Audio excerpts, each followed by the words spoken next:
दर्शक बंधु नमस्कार। आपण मानक स्वागत करुछि मोर ए चैनल को। दर्शक बंधु आम समस्त को एक कथा जना जे हिंदू धर्म रे साधारणतः 33 कोटी देवदेव को पूजार्चना करा जाई थाए। तार मध्य रे अनेक वृक्ष को मध्य आमे पूजा करि थाउ। तबे जेउ भी सब वृक्ष को देवता भाव रे आमे पूजा करूना काहे कि से सब वृक्ष को पूजा करा जिबा पछरे गोटे गोटे प्रमुख कारण रही निश्चय। अवश्य दर्शक बंधु केतेकंकर कारण आमको हुए तो जना थाई पारे अथवा आउ केतेक अजणा मध्य थाई पारे। तेबे तार मध्यरु अश्वस्थ एक प्रमुख वृक्ष जहाकु कि आम देशर अधिकांश स्थान रे पूजा करा जाई थाए। किंतु हिंदू धर्मर विश्वास अनुसार वास्तव रे ये अश्वस्थ वृक्ष को जे काहे की पूजा करा जाई थाए से कथा कौन आपण जानते हुए तो ना दर्शक बंधु। केवल आपण काहे की प्रायतः 99% लोकंकु भी एक कथाटी हुए तो जना न थाई पारे। तेबे चलंतु ना दर्शक बंधु ये वीडियो रे जानिबा अश्वस्थ वृक्ष को काहे की ताहले पूजा करा जाई थाए। जानिबा को चाहुथिले ये वीडियो को शेष पर्यंत देखंतु एवं भलो लागिले वीडियो को लाइक टे भी करि दियंतु। आ हां दर्शक बंधु चैनल को नुआ आसीथिले ये चैनल को आपण सब्सक्राइब मध्य करि दियंतु। तेबे चलंतु ना दर्शक बंधु जानिबा हिंदू धर्म पारंपरिक विश्वास अनुसार अश्वस्थ वृक्ष को काहे की पूजा करा जाई थाए। दर्शक बंधु आपण माने तो जानती जे चांद्रमास अनुसार कार्तिक मासर शेष दिनटी को कार्तिक पूर्णिमा बा केही केही मध्य ताकू कार्तिक पूर्णमी बोली ही कहि थांती। तापरे परे मार्गशीर मासर आरंभ होई थाए।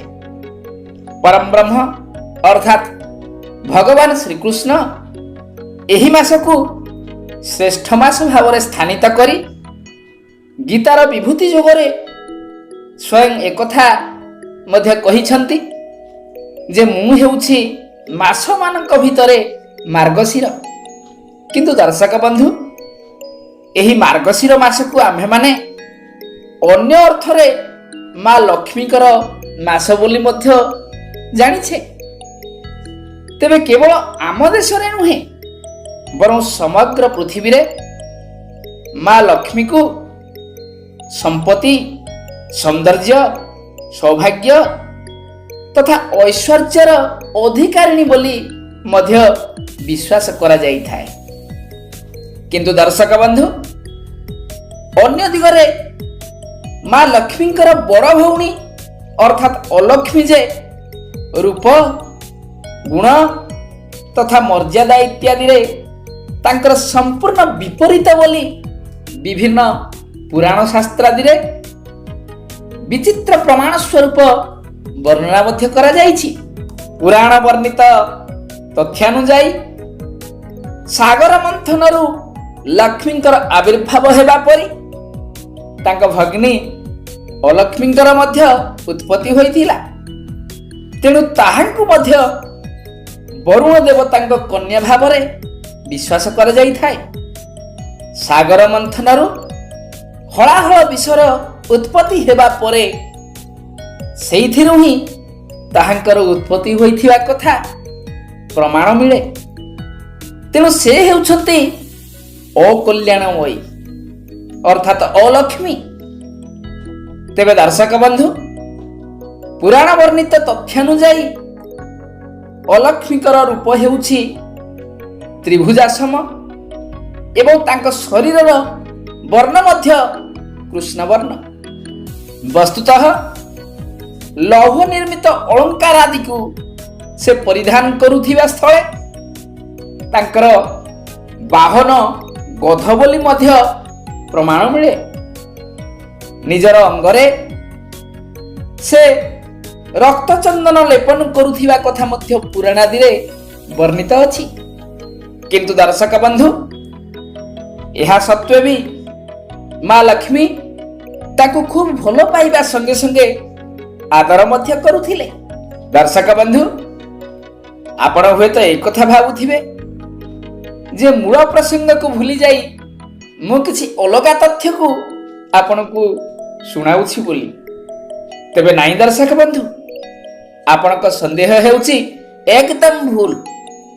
ମୂଳ ପ୍ରସଙ୍ଗ ସହିତ ଏହାର ସମ୍ପର୍କ ଯେ ଅଛି ଏବଂ ମୁଁ ଯେ ଫେରିବି ସେ ପ୍ରସଙ୍ଗକୁ, ଏକଥା ଆପଣ ନିଶ୍ଚିତ ରୁହନ୍ତୁ ନା। ହଁ ଦର୍ଶକ ବନ୍ଧୁ, ଏଇଠି କହି ରଖେ ଯେ ଅଲକ୍ଷ୍ମୀଙ୍କର ଏପରି ରୂପର ପଛରେ ଗୋଟିଏ କାରଣ ଅବଶ୍ୟ ନିହିତ ଅଛି।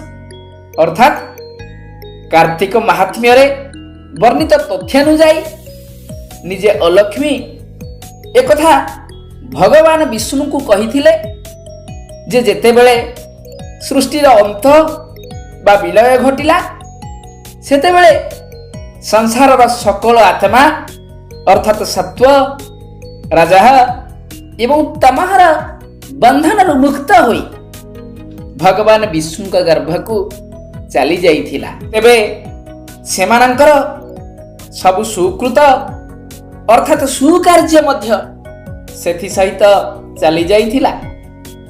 କିନ୍ତୁ ସେମାନଙ୍କର ଦୁଷ୍କୃତ ବା ମନ୍ଦ କାର୍ଯ୍ୟ ଗୁଡ଼ିକ ରହିଯାଇଥିଲା। ଫଳରେ ସେସବୁ ପଙ୍କ ରୂପରେ ପ୍ରଳୟ ଜଳରେ ବୁଡ଼ି ରହିଲା।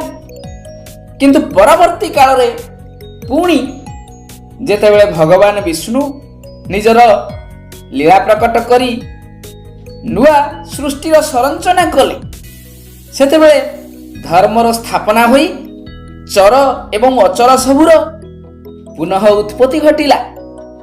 କିନ୍ତୁ ସେସବୁ ଆତ୍ମା ଗୁଡ଼ିକର ପାପ ସମୂହ ଯାହାକି ପଙ୍କ ହୋଇ ରହିଯାଇଥିଲା, ତାହା ନୂଆ ସୃଷ୍ଟି ଏବଂ ସଂସାରରେ ରୂପ ନେଇପାରିଲା ନାହିଁ। ବସ୍ତୁତଃ ସେସବୁ ପାପ ଉକ୍ତ ପଙ୍କରୁ ଏକ କନ୍ୟା ରୂପ ଧାରଣ କରି ଜାତ ହେଲା ଏବଂ ସେଇ ହିଁ ହେଉଛନ୍ତି ଏଇ ଅଲକ୍ଷ୍ମୀ।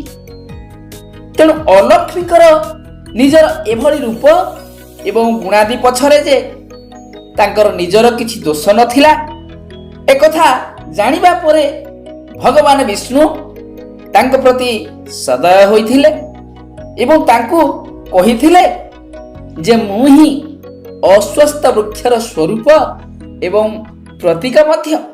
ପ୍ରତି ଶନିବାର ଦିନ ତୁମେ ମୋରି ସହିତ ଅଶ୍ୱସ୍ଥ ବୃକ୍ଷରେ ହିଁ ଅବସ୍ଥାନ କରିବ ଏବଂ ମୋ ସହିତ ତୁମେ ମଧ୍ୟ ପୂଜା ପାଇବ। ତୁମ ସହିତ ମୁଁ ଅବସ୍ଥାନ କରୁଥିବା ସମୟରେ ପ୍ରତି ଶନିବାର ମୋତେ ଅର୍ଥାତ୍ ଅଶ୍ୱସ୍ଥ ବୃକ୍ଷର ମୂଳରେ ଯିଏ ପୂଜା କରିବ, ତାର ମନସ୍କାମନା ମୁଁ ଅବଶ୍ୟ ପୂରଣ କରିବି। ତେଣୁ ଦର୍ଶକ ବନ୍ଧୁ, ସ୍ୱୟଂ ବିଷ୍ଣୁ ଅର୍ଥାତ୍ ନାରାୟଣ ଅଲକ୍ଷ୍ମୀକୁ ଏଇଭଳି ଏକ ବର ପ୍ରଦାନ କରିବା ଦିନଠାରୁ ପ୍ରତି ଶନିବାର ସେ ବିଷ୍ଣୁଙ୍କ ସହିତ ଅଶ୍ୱସ୍ଥ ବୃକ୍ଷରେ ଅବସ୍ଥାନ କରିଥାନ୍ତି ଏବଂ ଅଲକ୍ଷ୍ମୀଙ୍କ ସହିତ ସ୍ୱୟଂ ବିଷ୍ଣୁଙ୍କ ଯୁଗଳ ରୂପୀ ଅଶ୍ୱସ୍ଥ ବୃକ୍ଷ ମୂଳରେ ଯିଏ ପୂଜା କରିଥାନ୍ତି, ସେମାନଙ୍କ ମନସ୍କାମନା ବିଷ୍ଣୁ ପୂରଣ କରିଥାନ୍ତି ବୋଲି ଲୋକବିଶ୍ୱାସ ରହିଛି। ତେବେ ଦର୍ଶକ ବନ୍ଧୁ, ଏ ପ୍ରସଙ୍ଗକୁ ଏଇଠି ରଖୁଛି। ପୁଣି ନୂଆ ଏକ ପ୍ରସଙ୍ଗ ସହିତ ମୁଁ ଆପଣମାନଙ୍କ ସହିତ ପୁଣି ଥରେ ଭେଟିବି। ଯିବାବେଳେ ଆପଣମାନଙ୍କୁ ଅନୁରୋଧ କରୁଛି, ଯଦି ଏଇଭଳି କିଛି ନୂଆ ନୂଆ ତଥ୍ୟ ଆପଣ ପାଇବାକୁ ଚାହୁଁଛନ୍ତି କିନ୍ତୁ ଏପର୍ଯ୍ୟନ୍ତ ମୋର ଏ ଚ୍ୟାନେଲକୁ ସବସ୍କ୍ରାଇବ୍ କରିନାହାନ୍ତି, ତେବେ ଏ ଚ୍ୟାନେଲକୁ ସବସ୍କ୍ରାଇବ୍ କରିଦେବା ସଙ୍ଗେ ସଙ୍ଗେ ଭିଡ଼ିଓଟିକୁ ଲାଇକ୍ଟିଏ ମଧ୍ୟ କରିଦିଅନ୍ତୁ।